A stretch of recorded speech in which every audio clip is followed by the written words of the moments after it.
So hello, John. It's very nice to have you. Thank you so much for having me on. And our honored guest today is John Noce. And I hope I'm pronouncing your surname well because it's for me it's difficult to pronounce foreign names. You're doing a good job. There's an accent droit over my e. It makes me Mhm. taller. And by the way, this brings me to my first question, which I haven't prepared for. Where do you come from originally? St. Louis, Missouri, in the United Mm-hmm, States. Thank you very much. And what could you introduce yourself briefly to our audience? What do you do for living? So I'm a podcaster. That's what I do for a living. I host a podcast. It's about Magic the Gathering, a Yeah, collectible card game. yeah. And do you remember the times when you started, when you saw the magic for the first time? Do you remember those times? Can you share with us a little bit? What when I started my podcast? When you started magic with Magic the Gathering. Oh wow, yeah, back in 1993. Mm-hmm, So mm-hmm. back in 1993 is when I started the game, and then I think in 2007 I started realizing you can make a lot of money with this game. Yes. And then I think it was 2020. Yeah, 2020. I started the podcast Mm-hmm, mm-hmm, mm-hmm, because I want to help people. mm-hmm, mm-hmm, mm-hmm. And what is the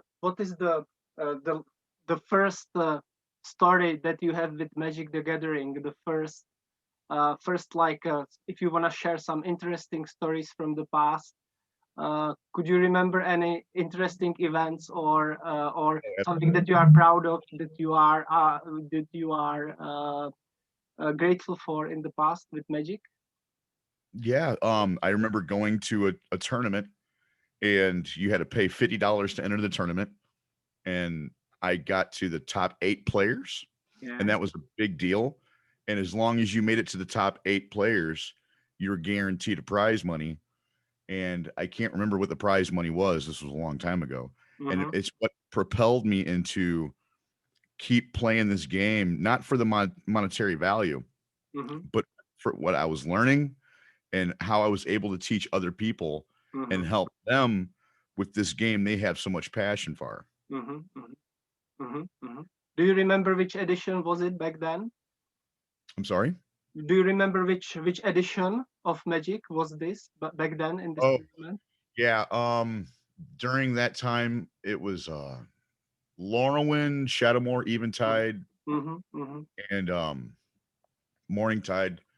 Then Yeah, they yeah. started coming out with another set called Shards of Alara, Uh-huh. Yes, yes, Alara Reborn, and yes, Conflux. yes. I So remember around, those times. I remember those. okay, yeah. And John, let's go down now a little bit to business because my podcasts are sometimes a little bit business oriented.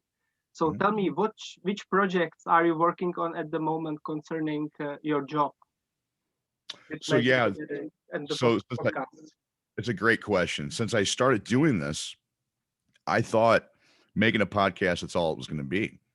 And then I learned real quick you have to think outside the box, you have to market, you have to edit, you have to distribute, you got to be all these people in one, you know. So I'm working on other projects.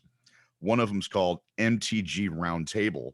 So Mm-hmm. every Thursday, which today is Thursday, right? Yes, yes. Every Thursday, we me and my friend Russell over on his YouTube channel, Mr. DJ Longhair, we put together a show called MTG Roundtable, where Mm-hmm. we get Magic the Gathering artists, we Yeah. get people that work, with outside and inside, Mm-hmm. I would say in market and out of market, and we have a blast, man. It's no holds barred, it's not scripted, Mm-hmm. and that's part of the fun over there on that channel.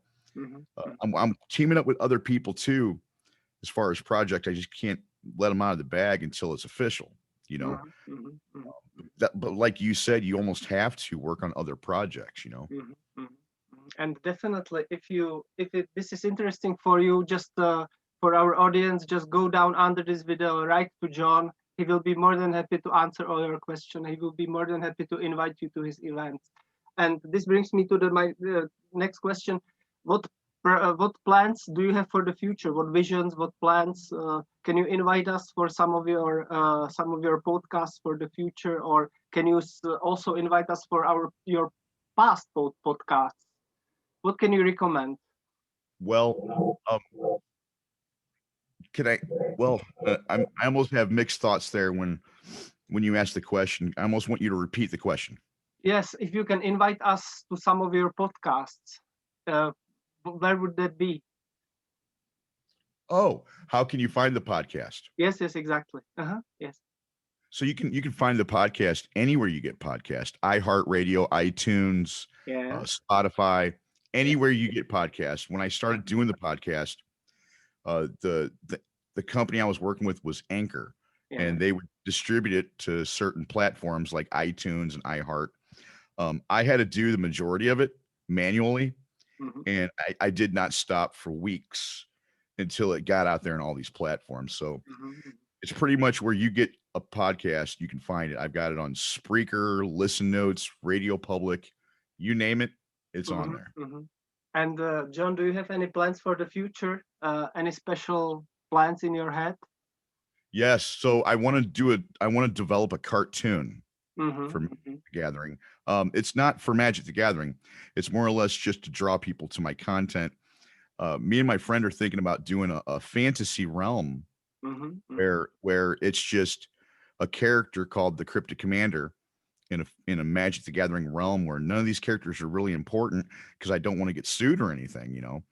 But I think it would be fun and draw attention to my channel. You know, we're Mm-hmm. working on it behind the scenes, just drawing a cartoon and seeing where it goes. You know, Yes. My next question: what about your hobbies? Do your hobbies is your work, or do you have hobbies different from your work? How do you approach hobbies in your life? there's not much time for them anymore, but I love my hobbies. I like the regular Nintendo. Yes. So I grew up in the 80s. I Yes. Yes. was I was born in 79. So the Yeah, me regular too. Me Nintendo. too. By the way, me too. There you go. There you go. Yeah. I was gonna say the regular Nintendo, we call it the NES, NES. Mm-hmm. That's my hobby. Mm-hmm. Uh our government gave us some stimulus money, Mm-hmm. and I went out and modded my Nintendo to where it's upscaled to 60 frames per second and it plays on HDMI and stuff, you know. Mm-hmm. Mm-hmm. It doesn't do anything. It doesn't make the games any better, but Nice. Nice. it's nice, yeah. So, Uh, what yeah, I the mean, final message would you give to our audience? Some takeaway message, like if you wanted to leave. that's a good question because the the name of the podcast I'm on is called The Cryptic Commander, and we stand by a mission statement, which is Magic the Gathering is best with a communal experience, and a big part of that's when it stemmed from knowledge. Getting assistance where needed makes it a far more enjoyable game. Mm-hmm. Mm-hmm. And when I started the game, I had a lot of questions, but I wanted to know more about the game. As I get older, I'm 41 now. I see more and more people jump into the game, and they have questions.